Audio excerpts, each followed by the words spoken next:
예수님 이름으로 기도합니다. 아멘.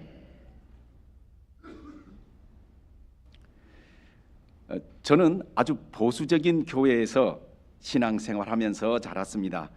어려서부터 들었던 말은 성경은 하나님의 말씀이다. 그리고 성경은 신앙과 행위에 대하여 유일무이하고 정확무한 하나님의 말씀이다라고 배움을 받았습니다. 이 가르침을 중고등부 예배 시간대마다 듣게 되었습니다. 그래서 제가 또 교회에서는 예배가 중요하다고 가르침을 받았습니다. 그래서 궁금했던 게 정말로 예배가 중요하고 그렇게 됐다면 신약 성경에 우리가 9시에 예배하는데 9시에 예배하라라고 성경에 나왔는지 그 어린 심정으로 찾아봤습니다. 안 나오는 겁니다. 또 우리 중고등부 때는 예배 순서가 이렇게 나와 있는데 정말로 예배가 중요하면 중고등부 예배의 순서가 신약 성경에 나와 있을 텐데 아무리 뒤져봐도 없습니다. 그 좀 충격이었습니다. 성경에 모든 것을 다 알려준다고 하는데 왜 예배 시간과 예배 순서가 성경에 없을까라는 고민을 하게 됐습니다. 예배에 대한 하나님의 뜻을 어떻게 알 수 있을까라는 고민을 이제 중학교 때 3학년 때 해본 적이 있습니다. 나중에 이제 신학교에서 이제 학생들을 가르치는 도중에 학생 한 명이 저에게 상담을 요청했습니다. 그 전도사님은 본인의 문제가 아니라 자기가 교회에서 사역하는 청년부 회원 중에 한 사람의 문제를 상담하려고 한 것입니다. 그런데 그 청년은 모든 일들을 하나님께 기도하고 하나님으로부터 그 음성을 직접 듣고 움직인다는 겁니다.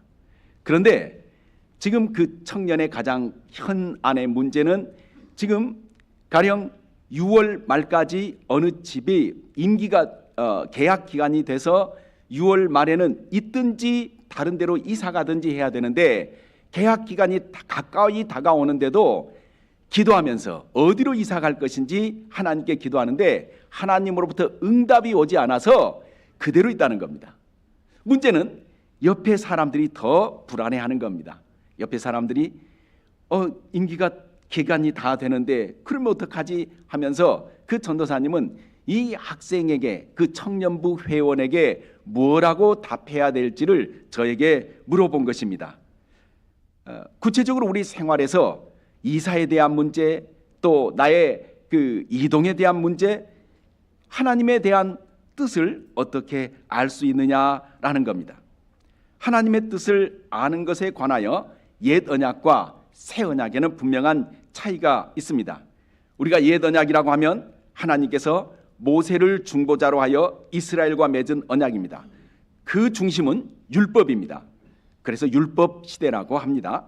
새 언약은 하나님께서 예수 그리스도를 더 나은 중보자 예수 그리스도를 중보로 하여 제자들 그의 백성들과 맺은 언약입니다. 그 중심은 복음이며 예수 그리스도이십니다. 이걸 간단히 말해서 메시아 시대라고 합니다. 언약의 옛 언약과 새 언약은 이제 통치 방법에 분명한 차이가 있습니다.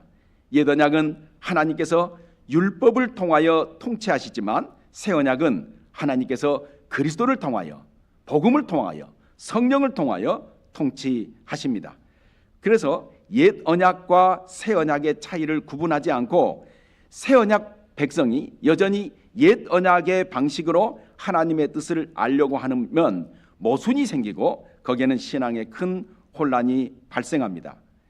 갈라디아서에 보면 율법을 몽학선생, 초등교사라고 번역이 되어 있습니다. 율법 아래 백성들은 옛 언약의 백성들은 율법 아래 있지만 새 언약의 백성들은 율법 아래 있지 않다고 갈라디아서 이야기하고 있습니다. 옛 언약 백성은 율법 아래 그 몽학 선생 아래 있지만 새 언약 백성은 몽학 아래 있지 않다는 겁니다. 몽학 선생 아래 있다 이 말은 구원의 역사를 한 인간의 평생 기간으로 분류해 보면 옛 언약 백성은 아직 어린아이 미성년이라는 겁니다.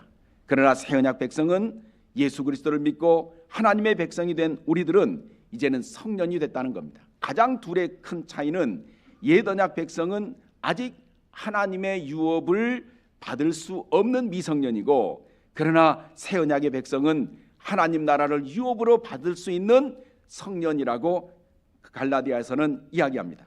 그러니까 옛 언약 백성은 아직 어린아이고 새 언약 백성들은 어른이라는 뜻입니다.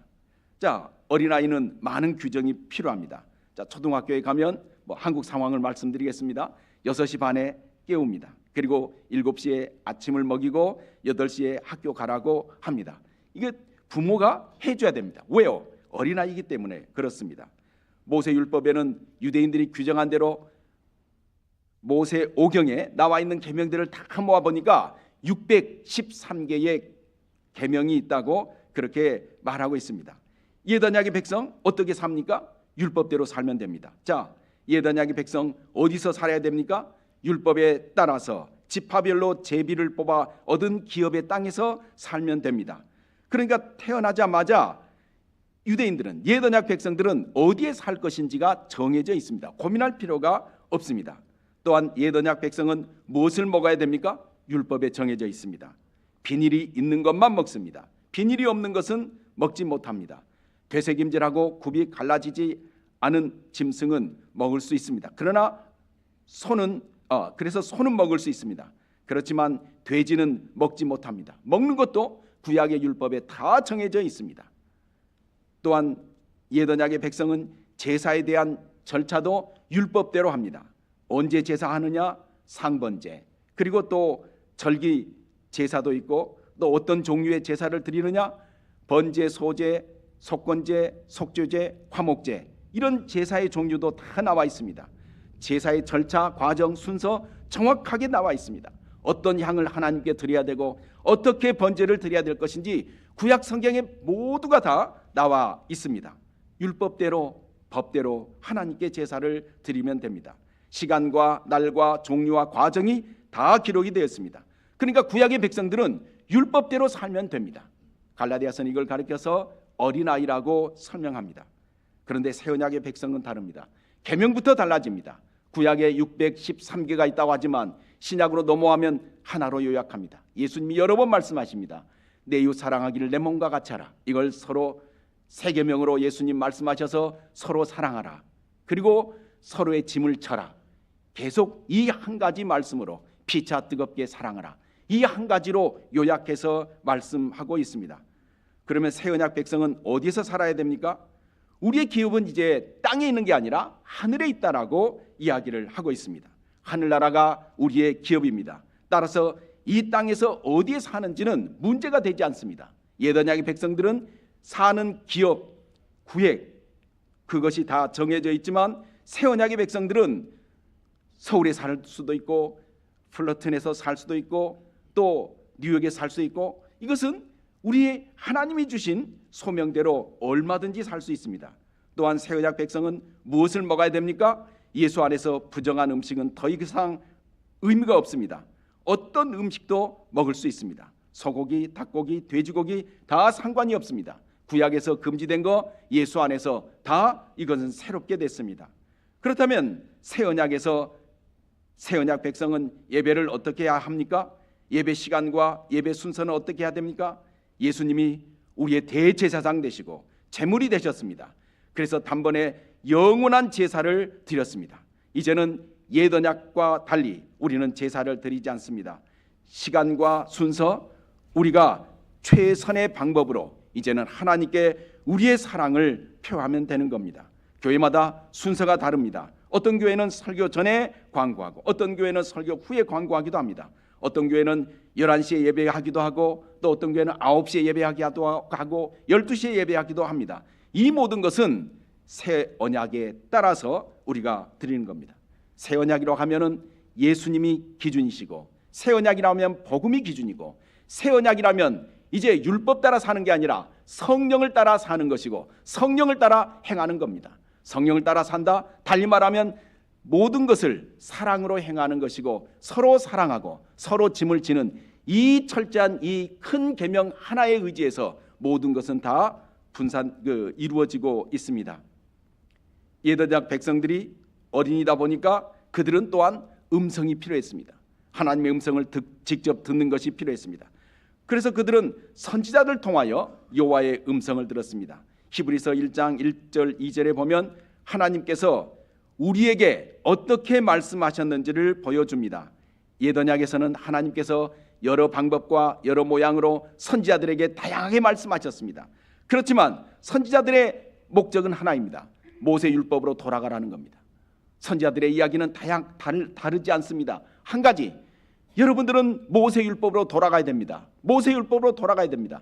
이것이 전부 선지서의 예언들입니다. 여호와께서 나에게 말씀하셨습니다. 나는 여호와의 말씀을 대언합니다. 하나님의 말씀을 들으십시오 하면서 때로는 사람들이 여호와께서 사람들에게 직접 말씀하시기도 하셨습니다. 에베소 3장에 보면 그러나 새 언약 시대 때는 하나님께서 이루신 이 구속을 해석하는 것이 가장 큰 관건입니다. 아무리 하나님께서 예수님을 통하여 구속을 완성하셔도 이것을 제각각 해석하고 하면은 그 의미를 찾아내지 못하면 우리는 이 구속을 충분하게 구원을 누릴 수가 없었습니다. 그래서 하나님께서는 선지자 또 사도들을 택하셔서 하나님이 이루신 이 구속을 해석하도록 하나님이 영감을 주시고 계시를 하셨습니다. 그래서 완성된 것이 신약의 27권입니다. 계시가 완성됐으니까 이제는 사도와 선지자가 필요 없습니다. 왜요? 예수 그리스도의 계시, 예수 그리스도의 구속에 대한 해석, 이것이 마지막 계시이고 최고의 계시이기 때문입니다. 이제는 또 전혀 다른 계시가 필요 없는 겁니다. 그래서 이제 신약시대 때는 우리는 하나님이 주신 이 말씀을 읽고 해석하고 공부하고 설교를 듣고 하는 일을 하는 것입니다. 하나님의 말씀을 들으려면 어떻게 하느냐? 가장 기본적인 말씀이 목사님을 통하여 주일날 설포되는 말씀이 하나님의 말씀이라고 우리는 받아들이고 거기에서 하나님의 뜻을 찾아 나가면서 우리의 삶을 우리가 해 나가는 겁니다. 우리 그리스도인은 새 언약에 속해 있습니다. 우리는 더 이상 어린아이가 아니라 성인이라는 겁니다. 미완성의 계시가 아니라 완성된 계시를 가지고 있습니다. 이제는 율법 아래에 있지 않습니다. 율법을 따라 행하는 것이 아니라 우리는 예수 그리스도 안에서 성령을 따라 행하는 것이고 원리가 달라졌습니다. 613개의 계명이 아니라 서로 사랑하라, 또 피차 뜨겁게 사랑하라, 이 한 가지 큰 계명을 가지고 우리의 삶을 적용하고 있습니다. 특히 이 시대에 그러면 구체적으로 서로 사랑하라는 이 큰 계명, 서로 짐을 나누어 지라는 이 큰 계명을 우리 각자 삶에 어떻게 적용해야 하느냐 하는 것을 우리에게 넘겨주신 겁니다. 구약에 같으면은 구체적인 상황마다 이렇게 하라고 구체적인 방법과 세부 사항을 다 주셨지만 새 언약에서는 그 대헌장과 같은 한마디 말씀을 주고 이제 우리가 어른이니까 각자 상황에 맞게 하나님의 뜻을 분별하면서 살라고 하고 있습니다. 서로 사랑하라, 이 말씀을 가지고 어떻게 적용할 것인지 에베소서 로마서에서는 말씀합니다. 하나님의 선하시고 기뻐하시고 온전한 뜻이 무엇인지 분별하라고 말하고 있습니다. 에베소서 5장 10절에는 이것을 이렇게 설명합니다. 주를 기쁘시게 할 것이 무엇인지 시험하여 보라. 우리 각자 삶에서 주를 기쁘시게 할 것이 무엇인지 시험하여 보라고 말씀하고 있습니다. 주를 기쁘시게 할 것이 무엇인지 연구하고 탐구하고 궁리하고 고민하고 따져보라는 말씀입니다. 옛 언약에서는 하나님의 뜻을 알기 위한 방법 중에 하나가 제비 뽑기였습니다. 자, 가나안 땅에 들어가서 그 지역을 가나안 땅 지역을 다 구획을 정하고 난 뒤에 이제 제비 뽑기를 했습니다. 물론 7지파 반이 그 요단강을 건너서 요단강 서쪽 가나안 땅에서 제비 뽑기를 했습니다. 그 전에 이제 몇 지파들은 먼저 땅을 가져게 됐습니다. 그때 했던 것은 하나님의 뜻에 따라 제비 뽑기를 한 겁니다. 요나가 풍랑을 만났을 때 이방 사람들이 어떻게 했습니까? 이 풍랑이 누구에게로부터 왔는지 알기 위해서 제비 뽑기를 하자고 한 겁니다. 그때도 제비 뽑기였습니다. 나중에 12사도 중에 하나인 유다가 나가자 보궐선거를 하는데 유다 대신 다른 사도를 뽑을 때, 세울 때 역시 제비 뽑기를 했습니다. 그러나 제비 뽑기는 사도행전을 보면 성령 강림 이후에 이런 방법은 더 이상 쓰지 않았습니다. 7명 스데반을 중심으로 스데반, 빌립 이런 7명을 뽑아 세울 때 더 이상 제비 뽑기를 하지 않고 사도들은 교회가 택하라고 교회에 위임한 겁니다.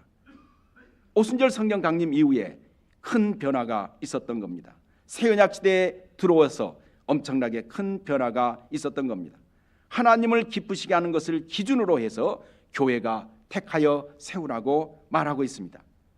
기드온은 구약 성경에 보면 하나님의 부름을 받고 또 하나님의 사역을 하는데 하나님의 뜻을 좀 더 확인하고 싶었습니다. 그래서 그가 택한 것은 하나님의 뜻인지 아닌지 알고 싶어서 택한 방법은 양털입니다. 양털을 놓고 밖에 둡니다. 기도합니다. 양털만 이슬이 있게 하옵소서. 짜보니까 양털만 있습니다. 다시 한번 또 내놓으면서 양털에만 이슬이 내리지 않고 주변 땅에 이슬이 맺히게 하옵소서. 다음 날 일어나서 양털을 짜보니까 물이 없습니다. 이 말씀을 보면 저도 그런 생각이 듭니다. 큐티하면서 하나님의 말씀 나도 양털을 해가지고 좀 밖에 놓고 싶은 생각도 있습니다. 그러나 그렇게 해서 그 답을 얻기는 물론 하나님께서 특별한 방법으로 그렇게 해 주실 수는 있지만 그게 이제 일반 방법이 아닌 겁니다. 왜요? 새 언약에는 그렇게 율법에 따라서 하나님이 우리를 통치하신 게 아니라 복음을 따라서 예수 그리스도를 통치, 성령을 따라 행하는 이 원리를 따라 사는 겁니다. 예수 그리스도가 주인이시고 그리고 또 우리는 복음을 믿는 것이고 성령을 따라 행하는 것이지 율법을 따라 행하는 것이 아니기 때문입니다. 자, 그렇다면 새 언약의 백성들은 어떻게 사느냐? 아까 말씀드렸습니다. 하나님의 선하시고 기뻐하시고 온전한 뜻이 무엇인지 분별하라고 말하고 있습니다. 하나님의 뜻을 분별할 때 특별히 주의사항이 있습니다. 주님을 기쁘시게 하는 것이 무엇인지 분별해야 한다는 겁니다. 그런데 주님을 기쁘시게 할 때 정말 조심해야 될 게 있습니다. 하나님을 기쁘시게 한다는 명목은 있는데 내가 내 자신이 속아서 내 마음대로 하겠다라는 마음이 들기도 합니다. 그래서 성경에는 이 세대를 본받지 말라고 하는 겁니다. 이 세대를 본받지 말라. 바꿔 말하면 이 세상의 가치나 이 세상의 영광을 가지고 있으면 하나님의 뜻을 분별하는데 혼탁해질 수 있다는 것입니다. 마음을 새롭게 함으로 변화가 되라는 겁니다. 이미 마음을 새롭게 해서 변화가 됐으면 마음을 새롭게 하던 그것으로 날마다 우리 마음을 새롭게 해야 한다는 겁니다. 물론 헬라어에서 죄송합니다만 헬라어에서 마음이라는 단어는 크게 두 가지 다른 단어가 있습니다. 하나님께서 우리 마음에 성령님을 보내주셨습니다. 성령님이 거하시는 마음, 그걸 이제 헬라어로 카르디아, 영어로 말하면 하트에 해당되겠죠. 그겁니다. 그런데 또 다른 하나의 마음이 있습니다. 우리말에 번역된 마음, 이건 누스라고 하는 단어인데 이건 이제 굳이 영어로 번역하면 마인드에 해당되는 단어입니다.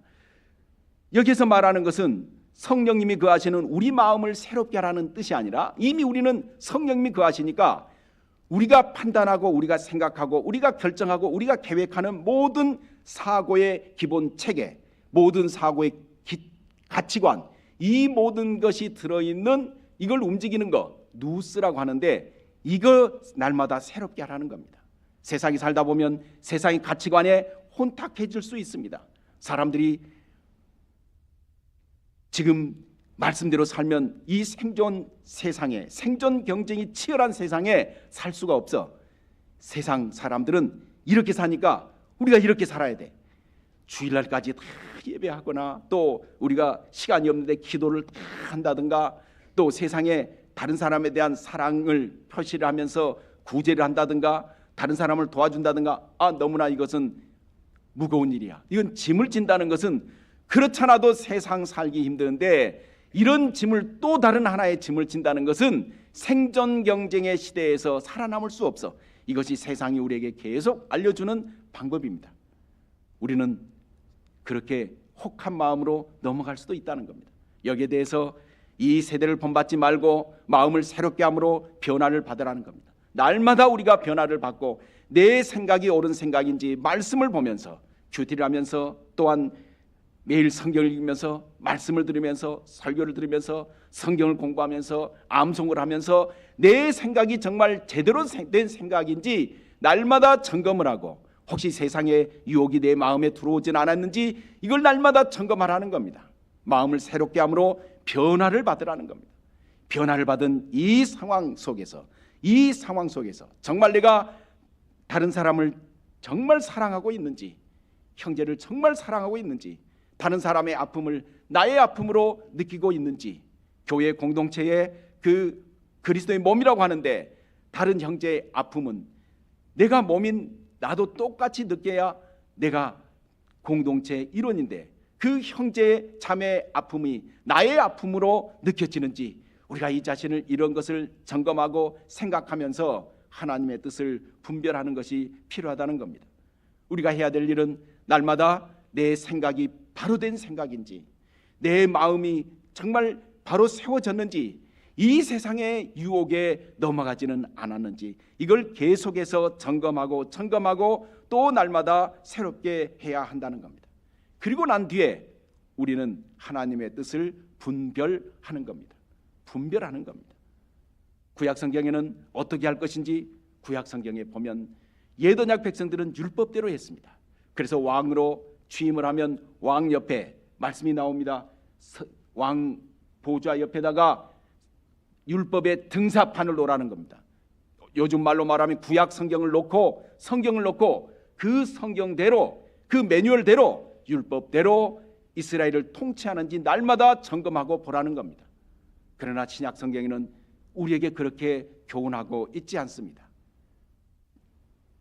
정말 내가 주의 말씀 따라서 한 가지 주의 말씀 따라서 서로 사랑하는지 그 말씀을 따라서 내가 정말 이 말씀을 이 상황에 어떻게 적용할 것인가 하는 그 세부사항 매뉴얼은 우리에게 넘겨주셔서 그 상황 다른 상황을 우리가 하나님의 뜻을 따라 분별하는 것이 필요한 겁니다.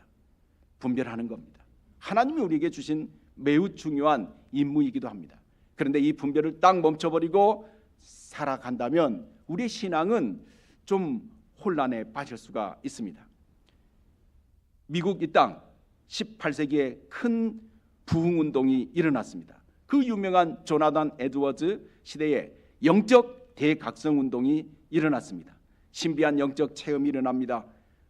엄청난 그 표현대로 말하면 사람들이 은혜를 받고 걷는데 구름 위를 걷는 것처럼 느껴졌다는 겁니다. 몸이 새털처럼 가벼워졌다는 겁니다. 환상을 봤다는 겁니다. 방언을 하기 시작했다는 겁니다. 그리고 사람들의 병이 치료됐다는 거, 또 귀신이 물러나갔던 거, 이게 영적 대각성동 안에 일어났던 엄청난 일들입니다. 그런데 그 중에 이런 현상을 보면서 일부 사람들은 이 하나님의 뜻을 분별하지 못해서 일생을 허비하고 일생을 망가뜨린 일들도 있었습니다. 그는 조나단 에드워즈는 신앙 감정론이라는 책을 썼습니다. 그리고 거기에서 우리 신앙을 분별하는 여러 기준들을 말했습니다. 적극적 표지라고 해서 12가지, 이것은 항상 이 은혜를 받았다면, 이 믿음을 가졌다면, 이 확신이 있다면 이것은 하나님의 은혜가 분명하다. 이것은 우리의 믿음이 분명하다. 올바른 은혜요, 올바른 믿음이다. 그러나 또 하나 소극적 표지라고 해서 12가지를 제시했습니다.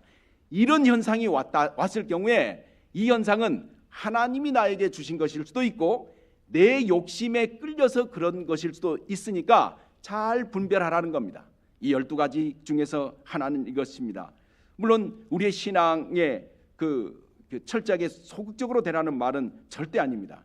갑자기 조나단 에드워즈에 따르면 이런 말을 합니다.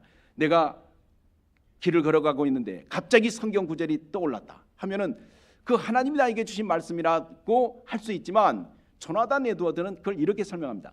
평상시 내가 성경 암송을 좋아해서 그냥 떠오른 것일 수도 있으니까 정말로 그것이 하나님 나에게 주신 말씀인지 그렇지 않은 말씀인지 분별해 보라는 겁니다. 또한 내가 길을 걸어가면서 또 일을 하는데 내 속에 찬송이 갑자기 울려 퍼진다. 그러면 그것은 하나님이 이 시간 찬송을 듣기 위해서 우리에게 주신 음성, 그 은혜일 수도 있지만 평상시 내가 음악을 좋아해서 나도 모르게 올라오는 찬송일 수도 있다는 것입니다. 물론 조나단 에드워드가 이렇게 이야기한 이유가 있습니다. 너무 그때의 모든 현상을 분별하지 않고 자기 욕심에 끌려 미혹되어서, 바꿔 말하면 마음이 새롭게 되지 않고 변화되지 않은 상황 속에서 모든 신앙생활을 분별하려고 하다가 잘못된 경우가 있어서 철저하게 이렇게 이야기를 하고 있었던 겁니다. 20세기 초에 영국에서 대대적인 부흥운동이 일어났습니다. 웨일즈 부흥운동입니다. 또 미국의 영국의 주요 도시에서 그 부흥운동이 계속 연이어졌는데, 그 운동을 주도한 인물 중에 하나는 이제 제시 펜 루이스라고 하는 여자 성도입니다. 그분은 여자 성도이면서 그때 지친 목사님들을 굉장히 위로하고 목사님들을 도와줬던 분입니다. 그분도 엄청난 영적인 거장인데 그분의 이야기도 한결같습니다. 하나님의 은혜가 넘치고 넘칠 때, 내가 하나님의 은혜가 없고 없을 때, 어느 때든지 가장 중요한 것은 하나님의 뜻과 하나님의 방법을 분별하라고 하는 겁니다. 똑같은 말을 합니다. 제스펜 루이스도 똑같은 이야기를 합니다. 분별하지 못해서 어떤 이들은 자기의 직장을 버리고 또 그리고 나서 평생을 후회하면서 살았다는 내용도 있습니다. 어떤 이들은 자기의 욕심에 끌려서, 어떤 이들은 세상의 가치관에 따라서 그것이 오히려 더 큰 기준이 되어서 자기 삶을 잘못 내다보고 잘못 분별함으로써 인생의 엄청난 비참한 상황에 빠졌다라고 이야기를 하는 겁니다. 다시 이제 제가 첫 번째 고민했던 저의 질문, 예배 시간과 예배 순서에 대해서 어떻게 해야 합니까? 신약시대의 예배는 율법에 정해지지 않았습니다. 신약 성경의 예배의 막연한 형태가 또 곳곳에 나와 있지만 이걸 구체적으로 이야기하고 있지 않습니다. 우리는 율법 아래 있지 않고 우리는 새 언약 백성, 예수 그리스도의 통치를 받고 율법의 통치를 받고 은혜의 통치를 받으며 성령을 따라 살면서 이것을 하나님께서 우리에게 분별하라고 주셨습니다. 누가 정합니까?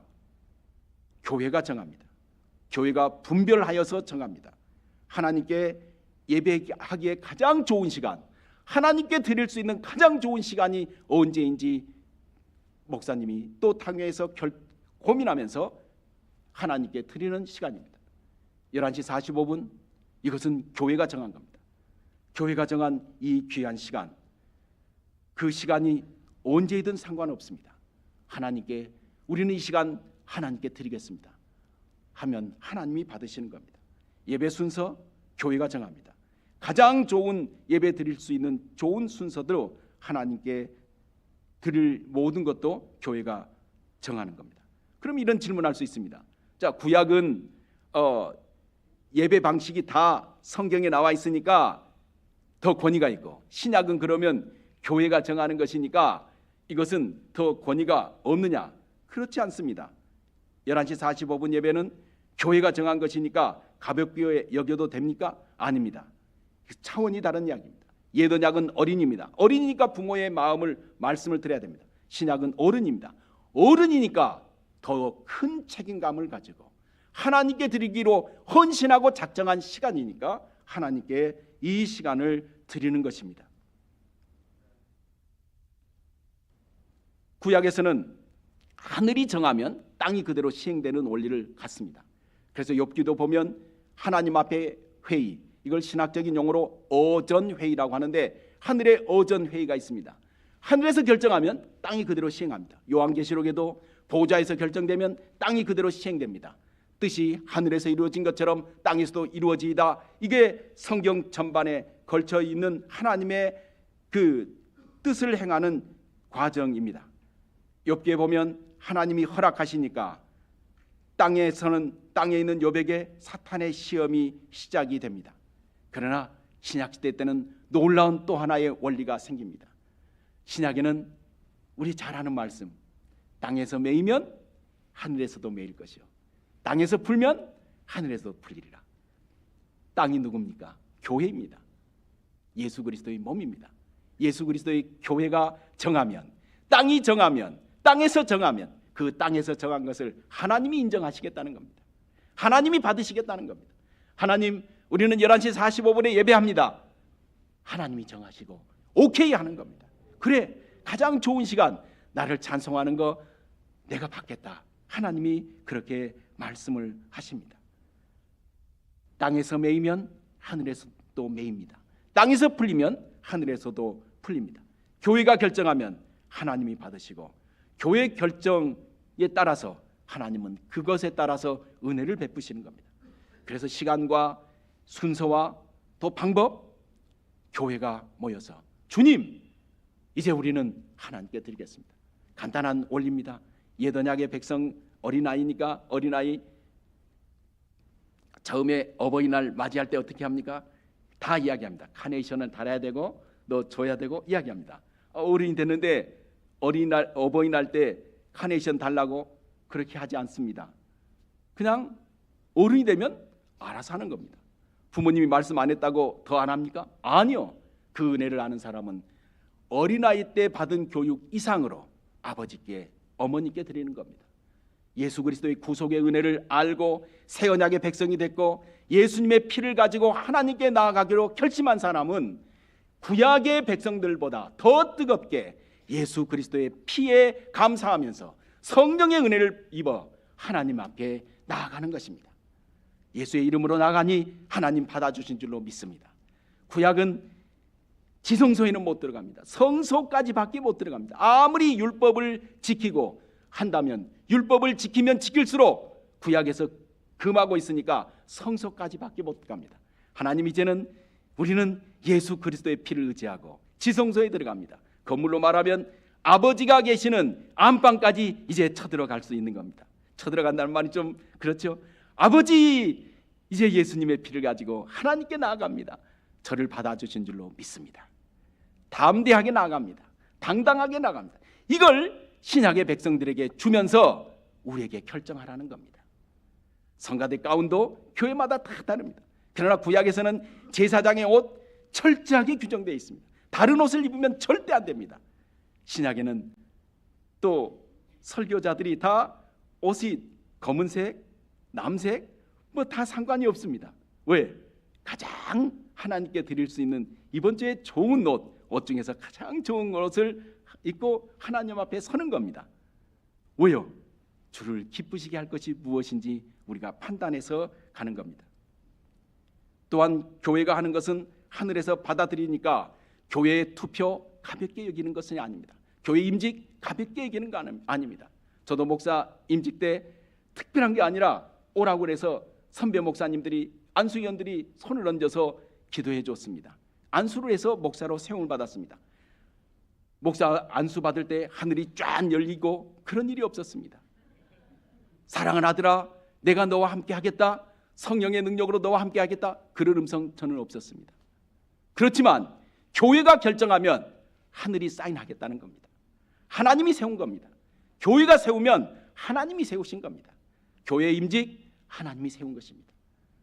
교회가 아무리 작아 보이고 아무리 크게 보여도 예수 그리스도의 이름으로 성부와 성자와 성령으로 교회의 예식으로 세우면은 하나님이 세우신 겁니다.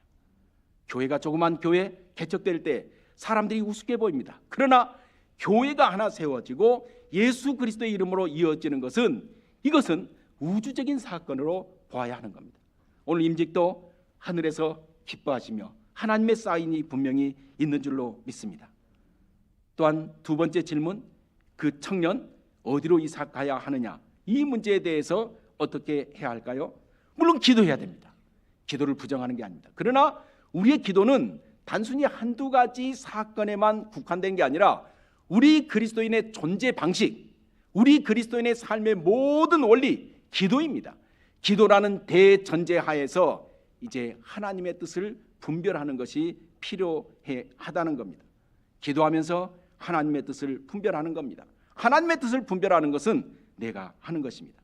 가령 내가 동쪽으로 이사 갈 것인가 서쪽으로 이사 갈 것인가, 이것을 성경이 나온 대로 분별하면서 시험해 보아야 알 수 있습니다. 그 기준은 어느 쪽으로 가야 주님이 기뻐하실까라고 기준을 가지고 생각해 보면 그리 오래 걸리지 않습니다. 그러나 머릿속에 너무 많은 기준이 있으면, 그 한 가지 기준 외에 너무 많은 기준이 있으면 복잡해집니다. 결정하기가 너무 어렵습니다. 가령 물론 이것도 저는 부정하는 게 아닙니다. 인간으로서 생각해 봐야 되는 겁니다. 내가 왼쪽으로 가야 이사 가야 될지 오른쪽으로 이사 가야 될지, 물론 생각할 수 있는 것 재정적 측면이 있습니다. 자녀 교육적 측면이 있습니다. 환경적 측면이 있습니다. 저는 이거 부정하는 게 아닙니다. 다 좋습니다. 그런 측면들도 다 있고 고려할 수도 있지만, 최고의 고려 방법은 어느 쪽으로 가면 주님이 기뻐하시겠느냐, 어느 쪽으로 가야 내가 주를 기쁘시게 할 것인가, 그 한 가지 기준만 있으면 우리 인간의 삶에서 결정하는 게 너무 쉽습니다. 비록 내가 왼쪽으로 이사 가는 것이 주님의 뜻이라고 생각하고 주님을 기쁘시게 할 것이라고 생각했는데 경제적으로 손해날 수도 있습니다. 그러나 그것이 주님이 기쁘시게 하는 것이라고 한다면, 그리고 그렇게 정했다면, 그 결정을 하나님이 받으셨다면 그 다음부터 책임은 하나님이 지시는 겁니다. 그 다음부터는 나의 뜻대로 사는 게 아니라 하나님의 뜻대로 사는 것입니다. 하나님이 결정하시고 하나님이 주장하시고, 이 방법은 하나님이 책임지시는 겁니다. 오늘까지 33년 보통 세월이 아닙니다. 33년 한국의 속담으로 말하면 강산이 3번 바뀐 겁니다. 요즘은 워낙 한국에 빨리빨리가 돼가지고, 저도 뭐 서울 강동구에 살고 있는데 어느 날 보면 몇 달 뒤에 건물이 하나씩 올라가지고 잠시 해외에 나갔다 오면은 저도 흐름을 잃어버립니다. 워낙 빨리 달리니까 뉴스 한 번만 안 봐도 무슨 말 하는지를 잘 모를 정도입니다. 10년이면 강산이 바뀌는 게 아니라 제 생각에는 5년이면 한 번 강산이 바뀌는데, 최소한 6번의 강산이 바뀌도록 지금까지 이렇게 해오셨습니다. 하나님, 그동안 목사님, 또 교회 당회 여러 장로님들, 또 집사님들 아마 고민하면서 헌신하면서 여기까지 왔습니다. 큰 일을 결정하실 때 아마 주를 기쁘시게 할 것이 무엇인지 손해가 나더라도 그런 결정으로, 그런 방법으로 지금까지 해오셨을 겁니다. 하나님이 다 받으셨습니다. 중요한 것은 하나님이 받으시고 하나님이 책임지신다는 것입니다. 신약의 방식대로 주를 기쁘시게 할 것이 무엇인지 생각해 보면서 살아가야 할 것입니다. 이제 주님의 뜻을 분별했으면, 주님의 뜻을 분별했으면 그 다음에 해야 될 게, 가장 중요한 게 기도하는 겁니다. 하나님, 나는 이것이 주님의 뜻인 줄로 믿습니다. 물론 우리가 어리석어서 조금 잘못 결정할 수도 있습니다. 그러나 그게 중요한 것이 아닙니다. 내가 주님을 기쁘시게 할 수 있느냐, 기쁘시게 할 수 없느냐, 그 마음을 받으시기를 원하는 거지, 최선의 선택, 경제적으로 하나님의 명예가 더럽히지 않는 최선의 방식, 우리는 알 수가 없습니다. 우리는 미래를 알 수 없습니다. 그러나 하나 분명히 알 수 있는 것이 있습니다. 내가 주님을 기쁘시게 하는 것이냐, 기쁘시게 하지 않는 것이냐 하는 것은 내 자신이 너무나 잘 알고 그 방법대로 살아가면 하나님이 받으신다는 것입니다. 주님, 이제 하나님의 뜻이니까 저는 주님의 뜻대로, 저는 주님의 뜻이 이루어지기를 원합니다. 그렇게 우리는 기도하면서, 또한 두 번째, 우리는 우리의 이제 삶을 주님의 뜻에 맡기면서 헌신하는 것이 필요한 것입니다. 성경은 거룩한 산 제물로 드리라는 겁니다. 하나님의 뜻이 확인됐으면 그 하나님의 뜻대로 드리는 삶을 산 제사, 산 예물로 받아들인다는 겁니다. 더 귀한 말씀을 합니다. 이것이 영적인 예배다. 물론 이걸 달리 번역하면 합당한 예배다라고 말할 수 있습니다. 우리는 24시간 하나님께 예배할 수 있습니다. 우리의 삶을 예배의 삶으로 드릴 수 있습니다.